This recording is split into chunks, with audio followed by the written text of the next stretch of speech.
Let's add a little bit more sunshine to our brains this morning, going again over where we got to yesterday and adding a few things to our summary of it. Evolutionary theory, particularly since the days of Oparin in Russia and Miller and most people since in the textbooks, it's naturalistic. You used to use words like random or chance to describe evolution. Chance, however, turns out simply to be a description of our own ignorance. If you're going to the race course, you're going to gamble on the horses, you put $10 on one. The fact is, if you knew which jockeys were paid to lose, you'd never lose any money. So chance is usually just a description of that which we don't know all the rules that are applying to. Random, however, do things just happen? Well, in this case, we've discovered that the properties of many substances, organic or inorganic, are really a reflection of the properties they've already got. So it's not really random. It's not really chance. So hence words like naturalistic are now being used. Our basic formula for evolution, in a naturalistic sense, matter plus energy plus time plus natural properties gives life, which plus matter plus energy plus time plus natural properties gives life form 1. Plus matter plus energy plus time plus natural properties give life form 2A, 2B and 2C. And basically our example yesterday was that means no cell has produced a cell which had no lung, which has finally turned into a reptile that had a lung, which has finally turned into a bird like a finch, which has got a lung. Okay, the importance of the change, no DNA produces a DNA which is coded for no lung, which produces a DNA which is coded for a reptile lung, which produces a DNA which is coded for a bird lung. Now, it's at this point that I want to add something that we didn't do yesterday. Many people think that if you add sort of wings and feathers to a reptile in the normal evolutionary story, you could successfully make something that can fly. The problem is, if you did that to any reptile known, it would fall out of the sky. Because the way in which a reptile breathes with its lung and the way in which a bird breathes with its lung is totally different. You see, when a bird flaps its wings, the movement of its bones and muscles actually helps bring air in. Reptiles don't breathe that way. When a reptile, well, it doesn't flap its wings, but when it breathes in, the air comes in and goes back out.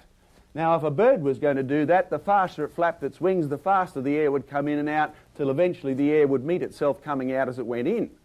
And so it wouldn't work. So you just simply can't take a reptile lung and add feathers and wings to a bird to it. You see, a bird's lung is designed so whether its wings are coming up or down, the air continually goes in. It's got a complete jet flow through system. You've had a total change, not only in the lung, but the instructions on how to build it. So basically, our theory of evolution says the natural properties, the information in the natural properties has somehow, over time, managed to increase. Whether it's simply from the cell with no lung to the reptile with a lung, or the reptile with a lung, excuse me, to the bird with a totally different sort of lung. And we qualified our bits on information yesterday by looking at codes, and we've got some different codes up there. If you go to the corner, there's a nice red sign with STOP on it. I won't ask you what it means because I've seen many Canadian drivers and obviously many of them don't have a clue what STOP means. But nevertheless, the man in the nice blue suits with flashing lights does know. And he knows it means stop. But of course, in Canada, you spell it a different way as well because you've got French and English signs. But notice you'll get arrested for going through that one just as quickly as you get arrested for going through that one. The information is exactly the same, even though the code is totally different. And in fact, if you play with your computer code, you know it's got an instruction there for terminate. Terminate means stop, but it's totally different in computer language than it is in French or English. And as we've been looking through the books over the time, our instructions in terms of RNA, it knows when to stop making a protein. It's got an instruction for stop. It's not spelled S-T-O-P, it's not spelled A-R-R-E-T, and neither is it the same 0-1 instruction in a computer. It's got the same information. In other words, the information in the product, the final endpoint, is not due to the information in the parts. You see, there's hardly any same letters in stop and arrête, but the information is exactly the same. The information in the product is not due to the information in the parts. Now I've got up here, Scott, U versus T. Russ or Don or anybody else, does anyone know the difference in the chemical code in RNA versus DNA? Why did I put the U versus T bit up there to stimulate us? Don? RNA has uracil in it instead of thymine. Okay. But yet, doesn't RNA take the information from DNA and put it outside into the cellular contents? It does. But is it using exactly the same letters, the same code? No, it's not. So the fact of the matter is, you can take the same information and even changing the chemicals, you can have a different code. All right, let's go up to where we got to with our nice fancy diagram, change it around a bit and ask the question a different way. Where on earth is the information in the cell? We've got our DNA, gives our RNA, but today we've got it a little more sophisticated. There's not just one sort of RNA. Rob, what's mRNA? Messenger RNA. Okay. tRNA, anybody? Transport RNA or transfer RNA. And the one that most people miss is ribosomal RNA. And these don't do the same job. Messenger RNA is the one that carries the information from the DNA out into the cell. Transfer RNA is the one that joins a little bit later and collects all of the amino acids to make protein. But it doesn't work unless you have someone like a librarian who is doing the reading. And the reader and the carrier plus the collector is what makes the protein. And eventually you end up with proteins like DNA polymerase, whose job was to check the DNA as it copied itself, edit anything that was wrong, and to correct it. So it raises an interesting question. Is the information actually in the DNA? Is the information in the polymerase because it can correct the DNA? Or is the information in the reader? I mean, when I'm looking at stop, is the information actually in the red sign or is it in your head? If I look at a French sign for stop, it's a different word. So was the information not in the word at all? Was it in the red shape of the sign? Where on earth is the information? You see, DNA has produced a substance which actually reads it. And in order to read it, it must know what the information is. So where is the information stored? Because we've ended up with a system, as we made the point yesterday, in which no part works until all parts work. So today we're going to alter the DNA and see what mutations actually can do. Because basically our evolutionary theory in most textbooks by and large ignores the question of the origin of life and then just assumes once it's here, things like mutations can actually make it go from a cell without a lung to a reptile with a lung to a bird that's got a totally different sort of lung system. So if you'll open your textbooks to page 436 and to 444, if you'll pick up the sheet you were handed out, it's a chart for you to fill in. As you read through the pages, would you put on what effect each of these different sorts of mutations actually have, but we'll do it in a slightly additional way. There's an extra column on the right-hand side to find out how much information has actually changed in the DNA.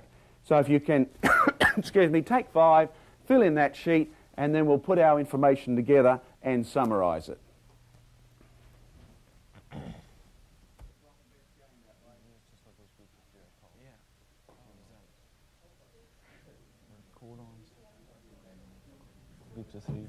No, there's Mr. Mackay, could you come here for a second? These groups of 3 here, like the GAG and stuff, when one of them changes, it'll change these things. Are these amino acids? Well, basically, you've got that's your code, which is coming out through your RNA, and this is what it produces. So that's the amino acid it's collecting. So if you change that, you change that. That's change the amino acid. Yep, which will change your final protein in some way. Right, okay. Are these amino acids, or are they just groups of 3 that code on? Okay, if I can have your attention, folks, let's just get a summary of our sheet going in a slightly different way. You had to look through your books, look at the types of mutations it mentioned, like base substitutions, insertions, deletions, chromosomal changes, and we put in there the word INTRON. And then we put genetic engineering as an example of artificial mutation.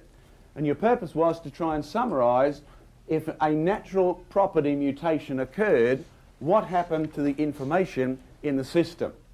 So if you had a insertion or deletion, what happened to it, please, Rob?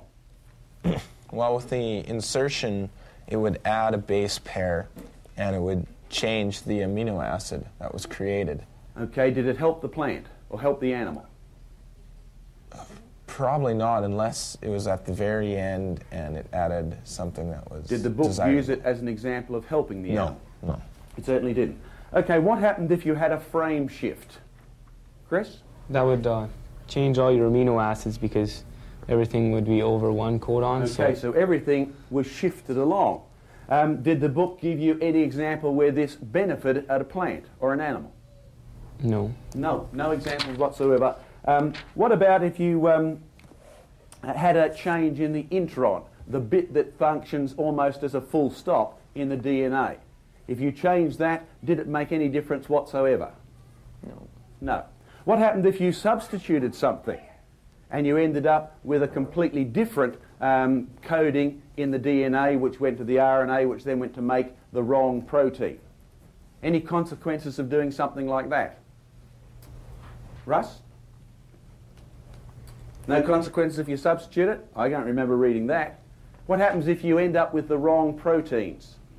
Oh, they make something else. They'll make something else, or they'll get very, very serious indeed. In fact, the examples of the sorts of changes you get in your book when you have mutations are things like sickle cell anemia, haemophilia, colour blindness. Let's answer the question in a slightly different way.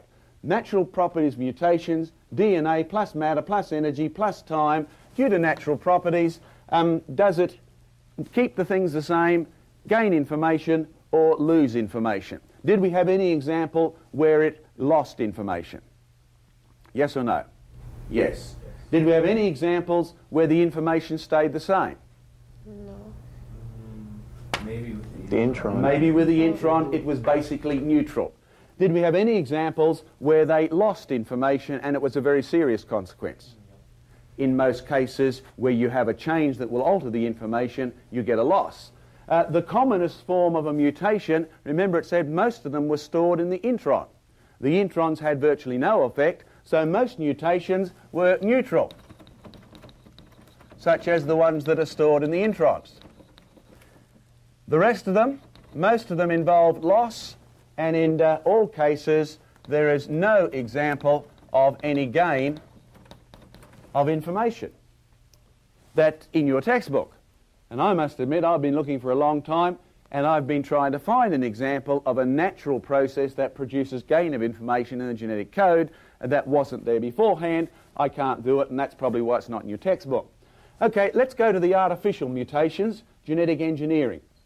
Because it's us who are causing the mutations, the scientists are providing outside information.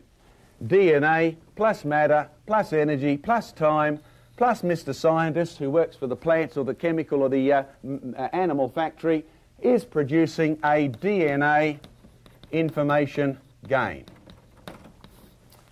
And this is going to be very handy. We're taking plants that have some gene for rust resistance. We used to try and crossbreed them. It took thousands of dollars, hundreds of experiments. Now Mr. Scientist comes along, chops it out, puts it under his microscope, sews it back into the gene, and all of a sudden you have a very useful gene in a plant that previously didn't have it before. It's got information that it didn't have before. You've got an information gain. But of course, this is the one here, and we'll change colours for chalk for a moment. This is the one here which is all about evolution. But I don't think anyone would say that this property here is anything else except due to the creativity of man. That's an evolutionary process. This is a creative process.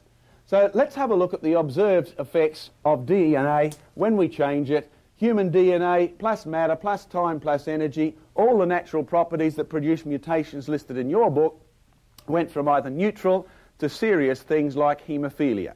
Colour blindness, not so serious. Sickle cell anemia, terribly serious. So in this case here, we always have information loss, or at best, neutral. There are many examples, and we've done for the last 60 or 70 years playing with flies. adding chemicals to them, giving them a couple of months to see what happened, they changed, bombarding them with X-rays to see how many generations you could shoot to pieces, and your textbook still continues to state this. You either get information loss or everything is neutral. If you take bacteria, DNA, matter plus time plus energy, you have the same result. Now, I've got listed up on the board here the 20-20 problem. You see, bacteria can reproduce in 20 minutes. Flies, give them 20 days. People, 20 years. It's obvious that if we can reproduce a bacteria in 20 minutes, then in the same lifespan a man takes to reproduce, we can produce millions of generations of bacteria to see what you can actually achieve by these natural processes over time. And in fact, in all the time we've managed to do this, the increase by natural processes with bacteria,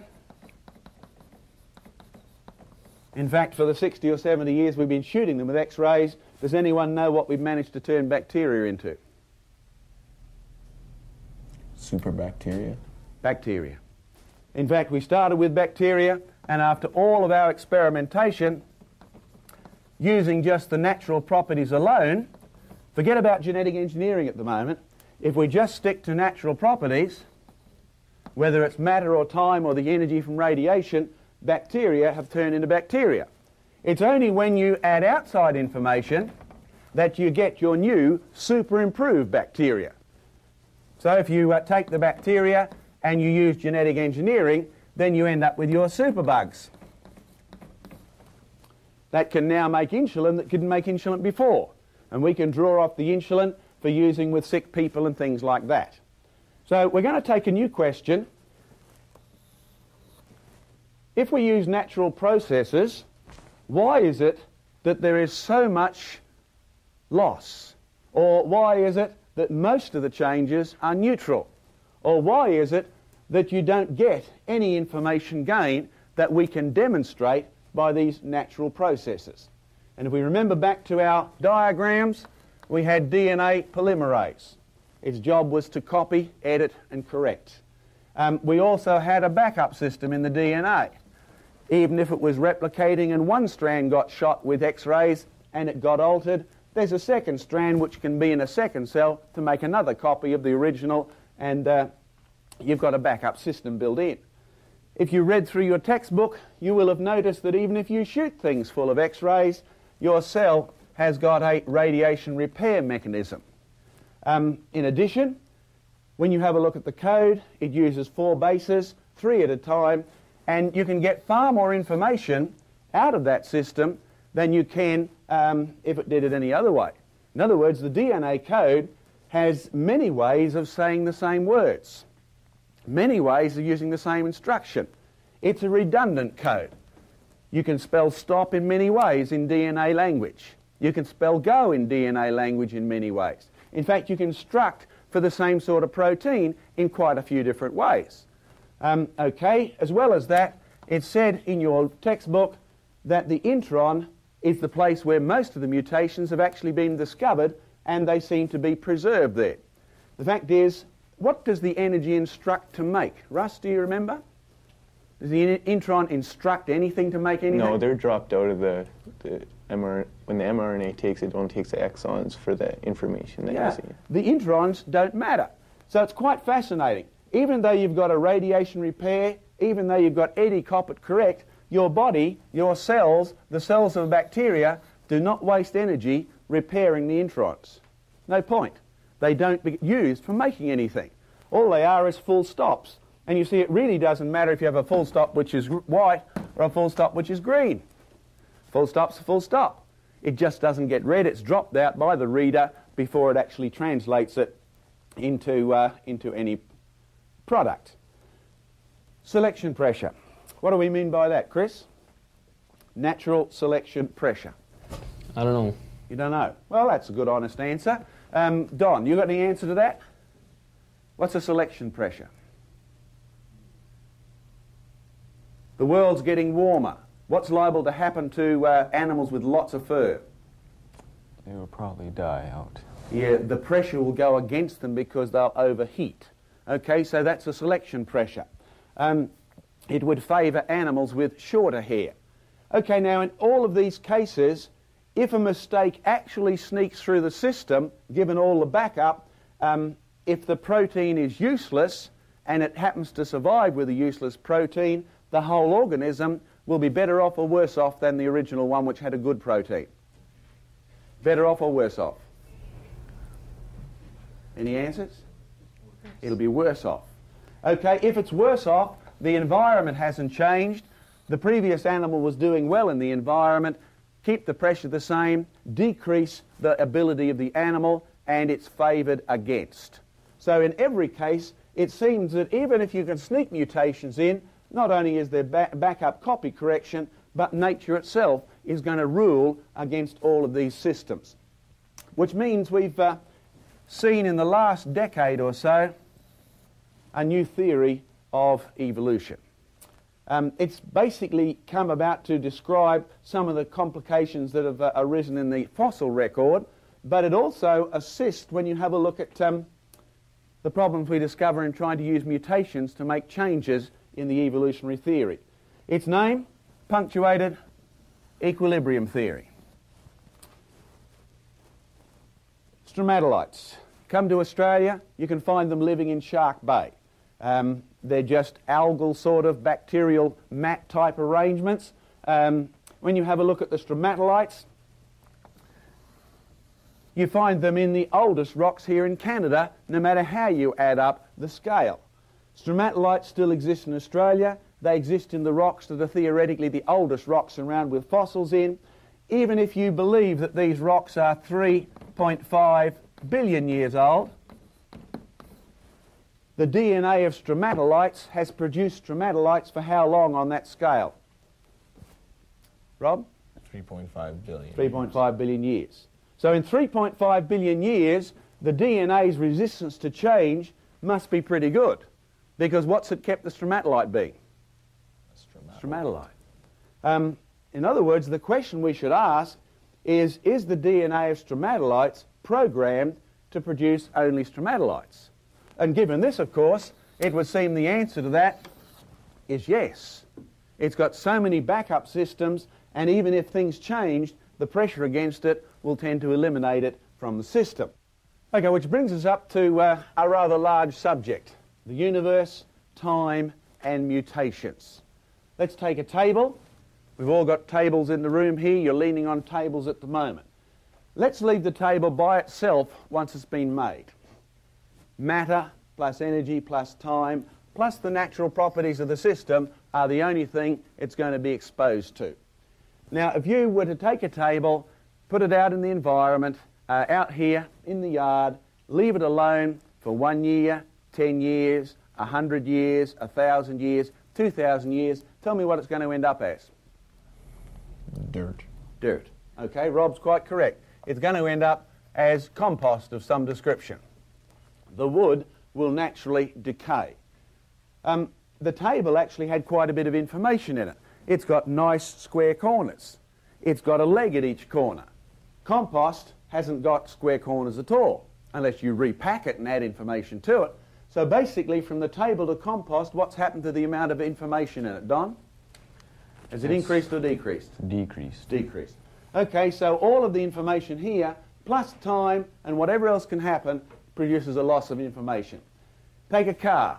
You've just spent $20,000 on a second-hand Mercedes-Benz. Okay? You leave it in the yard. You just like looking at it. You can't really afford to run it because you're a student. You don't have any money. Matter plus energy plus time plus your car, all known natural properties. What's it going to end up as, Chris? Dirt. Well, we call it a particular sort of dirt. Let's try a pile of rust, a pile of reddish dirt. Okay, not too good for your investment. Let's take life. Let's take Erica. Erica's not a bad-looking bundle of life up the back there at the moment. Erica plus matter plus time in 47 years, 50 years, 100 years from now. Erica, please describe your state. I'll be an athletic old grandma. You'll be a very athletic old grandma in 100 years. Let's go 200 years then, Erica. You've got high hopes. Okay. What do you think you're going to be in 200 years? I won't have the same shape as I do now. What will you be? Dust, I guess. Okay. At least she won't be rust. She'll be dust. Okay, now I'm sure there's a lot more information in Erica than there is in a pile of dust. So going from life plus matter plus energy plus time, what's happened to the level of information, Chris? It's gone down. It's gone down. Okay, let's go back to DNA because you see we're really talking about the same thing. Erica is really just DNA expressing itself in one sense or the other. DNA plus matter plus energy plus time plus every example in your book and every example I've ever come across, most of them, the changes were neutral. The other ones involved loss. Did we find any that produced a gain by themselves? Neither you, nor I, nor anybody else. There is no example of a natural process that produces gain or information. There's quite a few that are neutral. I mean, you can work real hard on your car, you can put it inside, you can get rid of the rust every time it shows up, but I'll guarantee you're going to lose the game in the end. Eric can work real hard with the latest beauty products. So you can spend $1 million on facelifts and other sort of lifts that ladies seem to like to lift. It won't make any difference. The fact of the matter is, she's going to end up losing all that information. Okay, despite the backup systems that exist in the body with DNA, it's a fact of life that information plus any backup system you want to put in it, plus time, always at best stays neutral, but inevitably that's what happens. There's loss of information. So we're back to a basic property of the universe that we need to come to grips with. One natural property of the universe, there happens to be a principle of decay, otherwise expressed as a loss of information.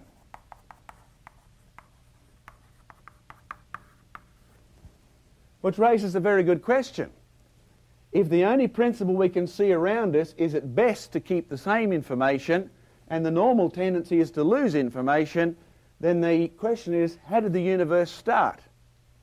Could it have started from no information, given every natural property we know of? The fact is, it had to start with all the information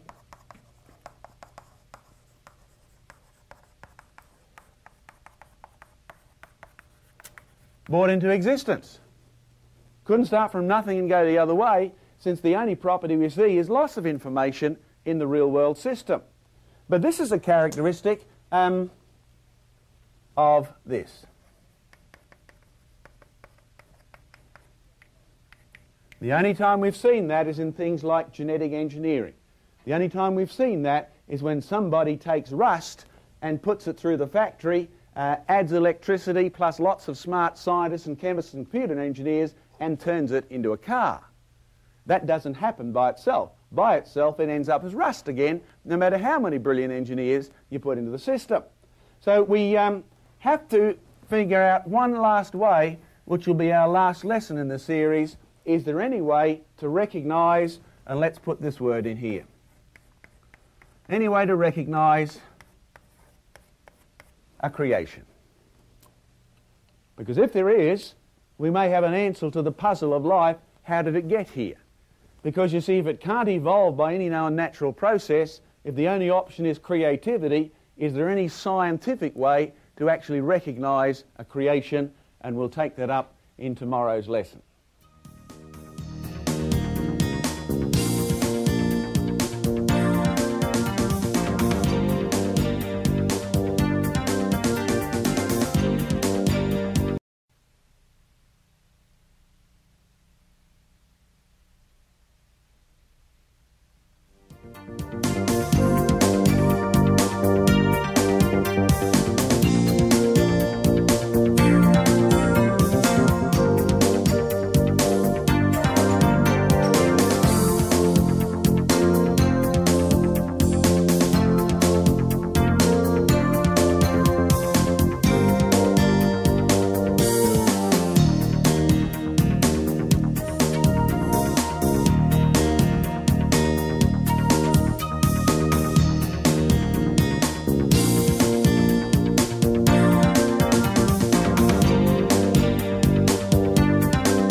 Okay, folks, if I can have your attention again, our last step is there any way to scientifically recognise something which is not a result of the natural properties of the system? In other words, information has come from outside, somebody, something has been involved in creating the system. Let's pick a few things that everybody knows are created. We've taken wood and we've made a table, or we've made a toy train. Okay, question number one. Is there anything about the parts in the wood that determined whether it would be a table or a toy train? Or was that decided by the person who was making it? The person who was making it. There is no information in the wood that automatically means it will turn into a table or a toy train, because wood left by itself simply turns into compost. So our first step, we've got a couple of created things, some made out of wood, some made out of iron. There is no property in the iron which determines it will be a car rather than a knife, or a knife rather than a car. So putting it up into our equation style, matter, which in this case is wood, plus energy, plus time, gives a table, but only when we have someone who is supplying the outside information to the wood. If we take the parts, the wood, the product, the table, well, when I look at the table, even this bench top here, 90 degrees at each corner, it's flat. I don't remember any tree that looks like that. This is obviously not a property of the tree that grew that produced the wood. We've got legs at each corner to hold it up. I haven't met a tree yet that had a leg at each corner to hold it up. It doesn't work like that. So when we have a look at the parts and we compare the information in the parts compared to the product, in this object, which everybody knows didn't come into existence as a result of natural properties, it was created. Don, if I add up the information in the parts, compare it to the information in the products, do I have more information in the parts or more information in the product? More information in the products. Okay. Our mathematical sign, the information in the parts, put it in there, it's less than the information in the product. So if you want a nice general rule of thumb, here is the formula about recognising when something has not come into existence by itself. When the information in the parts is less than the information of the products, we are talking about this. The object is a result of a creation. The information in the parts is less than the information in the product. Now let's imagine we took some sand on the beach. We took some soil. We took some soil that had red rocks in it. So it's got iron there. And we took some oil out of the earth. Sand plus soil with rust in it plus oil. Not a great deal of structure in that. The waves blow it around if you got it all on the beach together. But the same material in the hands of Microsoft becomes a computer. Now, if I was to try and figure out the intelligence quotient of the person who made the computer, the information in the parts, sand, rocks, and oil, and the information in the product, the computer, there's a big difference. If I was to compare someone who just took a tree and turned it into a sledgehammer to hit you on the head with, their intelligence quotient is probably not as great as the person who can take the sand and the oil and the rust, that's the iron, and turn it into a computer. So if I wish to measure the intelligence quotient of someone who designed a car compared to someone who designed a spaceship, etc., it's simply the difference between the information in the product and the information in the parts. The greater the difference, the greater the intelligence quotient of the person involved in making the creation. Which brings us up to our friend the cell we've been discussing all week, life. Mr. Miller was so pleased with his amino acids because he thought he was onto something. The end result is he isn't. Amino acids and their natural properties do not end up as proteins. Information was supplied from outside. This case, the information came from RNA. So RNA, which makes this stuff by using this stuff, must have more information in it than the amino acids. RNA is made out of right-handed sugars, bases and phosphorus, but RNA doesn't make itself. It's made by information supplied from outside from the DNA. Which brings us up to that question again. DNA, how much information has it got in it compared to the sugars and the phosphates and the bases? So let's list it in a slightly different way. If I took the information in the amino acids, compared it to the information in RNA, which is going to be greater? Any suggestions? RNA is much greater because the RNA supplied the information to link the amino acids together to make the protein. Let's take RNA, which is one of the consequences of DNA doing its thing. Since RNA is basically manufactured by the information coming from DNA, which has got the greatest amount of information, RNA or DNA? DNA. Okay, now let's go back to DNA. The information in DNA, well, here's what it's made from: the bases plus right-handed sugars plus the phosphates. Now, the question is, which side has got the most information? And no one is even in the slightest doubt about the answer, except in this case, the information in DNA is so much greater than the parts that it's made of, it's just unbelievably great. The product, DNA, the information, is greater than the parts. Go back to our formula over here.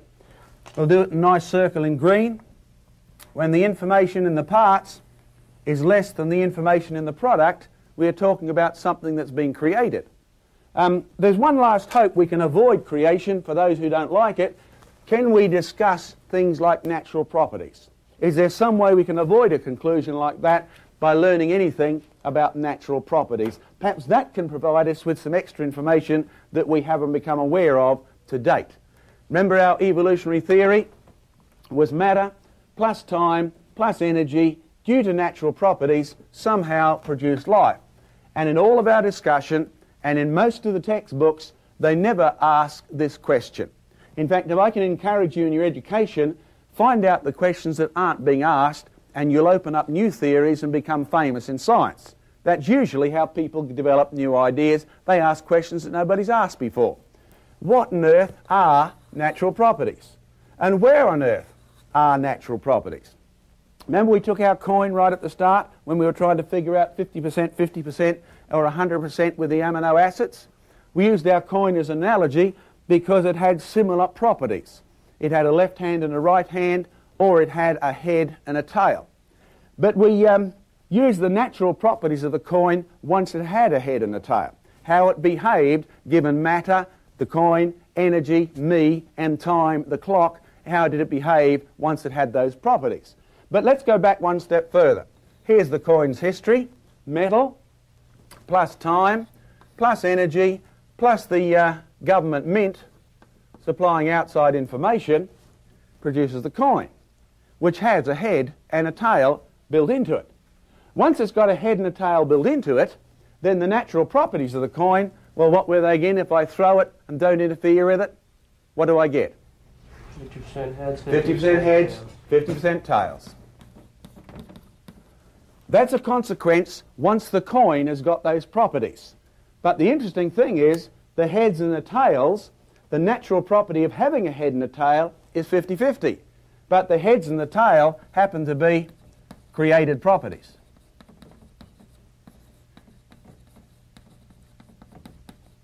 The natural properties of the coin are those merely due to the metal. So a coin itself was created because the information on my coin is greater than the property of the metal. So the heads and the tail happen to be really created properties. So let me finish by making a predictive recommendation to you. If you want to win a Nobel Prize, here's my recommendation to you. The theory of evolution says that matter plus time plus energy, due to natural properties, has produced life. Can I suggest you don't try that route? It won't work. There's not the slightest hint in everything we've discovered about matter, energy and time and natural properties that'll give you a Nobel Prize that way. If you want to win your Nobel Prize, everything we've discovered about creating things ourselves or the original creation tells me this. You want the formula? Matter plus time plus energy plus outside information. You want to make life in a test tube? That's how to do it. Who's supplying the outside information? You, plus your Nobel Prize. Of course, that's if you're smart enough. And what you'll basically prove is if that's the only way you can create life the second time, The reason is that's how it got here the first time, which is a good place to stop and to take any more questions if you have them.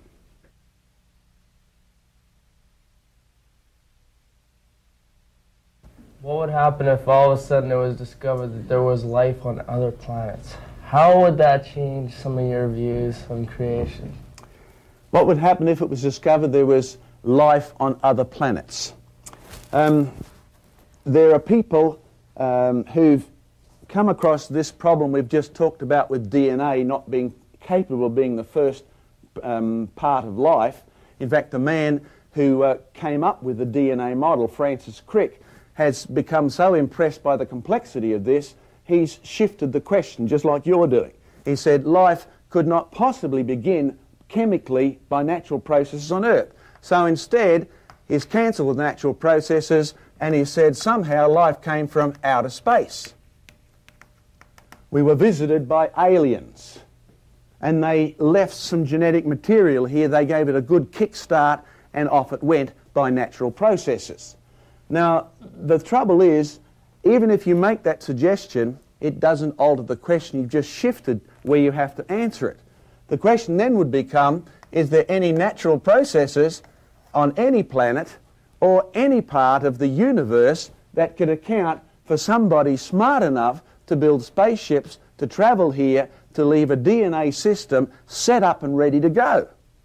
So you're not really interfering with anything being created, because these people from outer space, what did they actually do to get the DNA here? Well, I'm afraid you have to say that that was created, because the outside information was supplied by somebody else. All you don't know at the moment is, how did they come into existence if they're smart enough to do that with DNA, which we can't do yet? So it doesn't affect anything at all.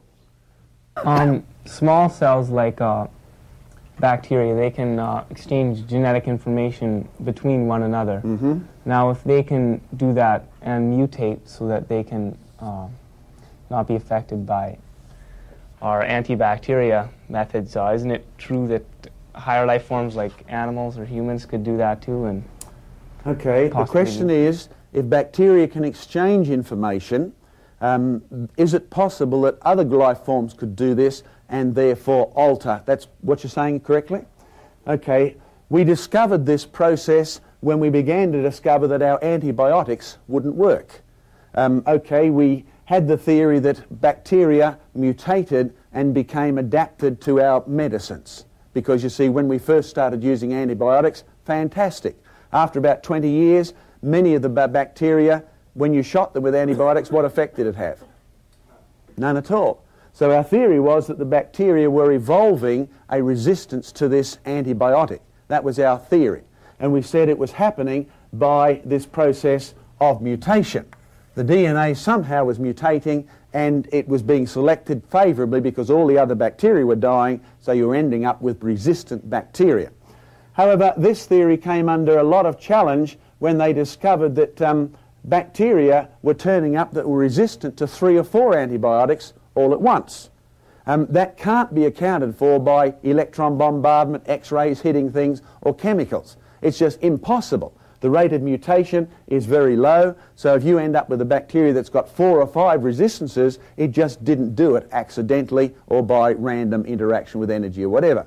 So they discovered that the bacteria, you know, they weren't having an annual conference or anything, but they could exchange information. So this one here that was resistant to antibiotic 1 could actually swap information with this one here that was resistant to antibiotic number 2. Okay, where did the resistance come from? Experiments were done. They had bacteria stored for hundreds of years that they didn't even know about. In the universities of England, soil that had been in bottles for hundreds of years was taken out and tested for resistance against penicillin. Penicillin is a recent drug from this century.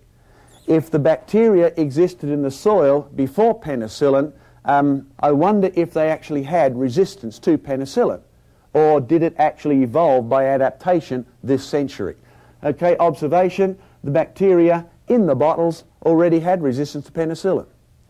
So what was happening was the penicillin producing a reaction which the environment selected bacteria that were evolving resistance, or was it already a property of some bacteria and all the penicillin did was kill off the others that didn't have it, so the next generation of bacteria were already born with it? You see what's happening? So that the information was actually already there, and from that day to this we have no idea why. It was already in the bacteria before we discovered penicillin, but just in a minority of them. We don't know why, but the information was there. When we added the penicillin, all it did was eliminate the bacteria that didn't have it, so it's not a process of evolution at all. It's a process of natural selection of information that's already there. I'm wondering if you support the belief of natural selection, and if not, then how you account for change in a species. Okay, the question is, excuse my cough, about natural selection. Okay, let's give you some examples of natural selection that farmers make use of, except we call it artificial selection. A couple of classic ones in countries where fences have been expensive. Sometimes sheep have mutated. The normal enzymes which control the growth of their legs have dropped out of the system. So you end up with normal big sheep with funny runty little legs. Not much use normally. But if you can't afford fences, it's great, because you only have to put a mini fence in. Okay, so what the farmer does is he says, well, that's a good idea. I'll keep that one. And he artificially selects. However, if the sheep were wild, I can think of a few things that would naturally select against that, such as coyotes, wolves, hunters, anyone who was after a sheep that was running in at 1,000,000 legs an hour but not getting very far. So when we have a look at natural selection, number one, it does occur. We make use of it in agriculture. But natural selection does not motor this process, for the simple reason that selection can only act once a property is actually there. To give you an example, let's fill up this room with people. Have you noticed that people come in all shapes and sizes? Some are round like that, too much Tim Hortons donuts. Some are tall and thin. Some are short. Now we're going to put a natural selection property in here. We're going to put the people all at the end of that room. We're going to build a fence from the floor to the ceiling across the middle of the room. On that side of the fence we've got fat people, short people, tall people, skinny people. The fence goes from the floor to the ceiling. We're going to make the palings this wide, so that anyone who is that wide can't fit through them. We can select this process now. Once we've done that, we open the back door and we let in a hungry tiger. Can you see there's going to be a bit of pressure on the population on this side of the fence? The fact is the tiger is hungry, the people run. There is a selection process, only the ones thinner than that can get through the fence. All the other ones are eliminated from the population. The tiger eats them. So on this side of the fence, there are now skinny people, tall people, thin people, small people. But all of them were thinner than that. So we've gone from having a population which had fat people and skinny people to a population which has only got skinny people. So by and large what natural selection does, it can only work on the characteristics that are already there. It doesn't explain where those characteristics came from. And basically what it does is eliminates characteristics that it selects against. So on this side we only have genes for skinny people. On that side we had genes for fat people and skinny people, so the information level has gone downhill. So you don't feel it has anything to do with species evolving in... Well, by and large, we've never seen natural selection produce new information that wasn't already there. Since it can only act on the information that's already there, natural selection cannot power the evolution of, say, the genetic code or DNA. It can only act on the DNA once it's actually there. And it can select good information versus bad information, long-legged sheep versus short-legged sheep, and usually it'll eliminate the short-legged one. So usually it acts against the whole population rather than to produce a new species that never existed before. Despite the enthusiasm many people have for natural selection, we don't have one example where a new species has been brought about by something you could say, natural selection produced that species. It can't act alone. It has to select on information that already exists, and so you've just shifted the question, where did the information come from before natural selection worked on it? I don't know, this is just the way I look at it. It's M plus E plus T plus with outside information gives you life. Okay, and you proved, or you're showing us that natural properties, how they've tried to just use the natural way and how that's not working. So is a possible theory that you're trying to give us is that this outside information actually is a viable solution? That's exactly where we're going to see whether the internal information, the natural properties... Because it was proven wrong by Pasteur. Like, it's like just with mice and wheat, you know. Yeah, like that's true. Little baby mice don't come out of wheat. We have to go one step further. Pasteur only concentrated on the present-day circumstances. Yeah. They've said the circumstances are different. Right. So we have to deal with, can the natural properties under these circumstances, in that experiment, can they still account for life? Not with those properties. Not with those. In fact, Erica, would you like to read that quote again out of time, just to show that I'm not the only person making this criticism? Sure. In 1953, University of Chicago graduate student Stanley Miller provided the first widely accepted experimental evidence. In a glass jar, he created a comic strip version of primitive Earth.